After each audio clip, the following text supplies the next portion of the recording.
We're not the only country in the world that has a Russia problem. I'd argue that the United Kingdom's problem is worse in every way except the very top level of leadership, where we're cursed with Donald Trump. Although, it does seem like their parliament is at least awake at the wheel, unlike our Congress. The publication this week of a UK parliamentary report calling for tougher action to stop the flow of dirty Russian money into Britain is a landmark moment for the City of London. Until now, almost all the pressure from within the UK political system to change the rules that have earned London its reputation as one of the money laundering capitals of the world has come from those on the political left concerned about human rights, tax evasion and social justice. The House of Commons Foreign Affairs Committee report marks the emergence of a new cross-party consensus that Russian corruption has now become an issue of national security. The report alleges that Russian oligarchs aren't only laundering their ill-gotten wealth through London, but also using it to subvert Western democracies at the Kremlin's behest.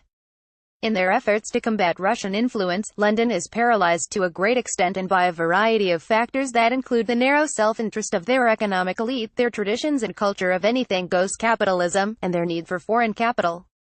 But they're moving forward in a couple of areas. In the past few weeks, backbench members of Parliament persuaded the government to pass so-called Magnitsky amendments to new UK money laundering legislation. The measures, named after Russian lawyer Sergei Magnitsky, who died in a Moscow prison after being beaten and denied medical treatment, will allow the government to freeze the assets of foreigners suspected of human rights abuses. The government also reluctantly agreed to an amendment requiring it to oblige British overseas territories such as the British Virgin Islands and Cayman Islands to make publicly available the registers of individuals owning controlling stakes in companies domiciled in their jurisdiction. That is a major blow to the secrecy that is essential to the large-scale laundering of corrupt wealth that has long flowed into London's financial and real estate markets. Our own Magnitsky laws were the subject of the infamous Trump Tower meeting between Manafort, Kushner, Trump Jr., and a brood of Russian intelligence agents. More interesting is the second reform listed above. If the British Virgin Islands and Cayman Islands have to list the owners of the companies registered there, that will have a big impact. Scott Stedman has been an aggressive citizen investigator of Russia's interference in the 2016 election, and he has a new piece out that links Oleg Deripaska to IC Expert, the company that Trump Acquisition LLC contracted with to build a Trump Tower in Moscow. Key to his case is a company registered in the British Virgin Islands named Capilano Trading Limited.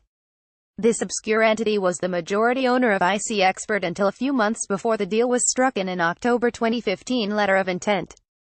Stedman believes that ownership of IC Expert was transferred in anticipation of the deal in order to obscure the ownership.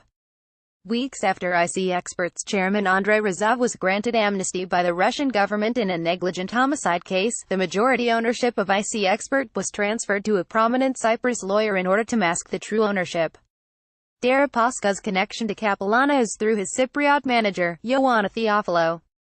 Whereas many Cypriot directors and secretaries act for hundreds or thousands of companies, Theophilou is only involved with a few dozen, with the plurality of those being companies owned by Deripaska. For example, subsidiaries of Deripaska's largest companies and Rusal list Theophilou as its director and secretary. When Deripaska established a Panamanian company under the Rusal umbrella, he again entrusted Theophilou to be one of his only directors. The only other Panamanian company in which Theophilou is a director cannot immediately be traced to Deripaska, though the same officers are involved, and the incorporation dates are only 1 year apart. Now Cyprus is as well known as the Cayman and British Virgin Islands for being a tax shelter and haven for money launderers, but in one respect it is more transparent. British Virgin Islands law allows the principals of a company to remain anonymous. This secrecy makes it an attractive destination for high-profile business people to register their companies. Normally, this would be the end of the trail for a company such as Capilano, but when conducting business in a foreign country such as Cyprus, principals of a company must be present.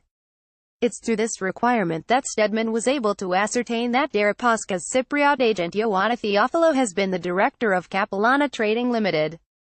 If the United Kingdom had insisted that the directorship of Capilano be publicly listed, this extra level of sleuthing by Stedman would not have been necessary, so you can see why Parliament's reform can make a difference. A potential role for Deripaska in the Moscow Trump Tower deal could be a very consequential piece of the puzzle Bob Mueller is trying to assemble. And Stedman has already made a strong case. Previously, it was established that two of Deripaska's CEOs, Stalbik Mishakov and Pavel Lebedev, were in charge of IC Expert's sister company Expert Development.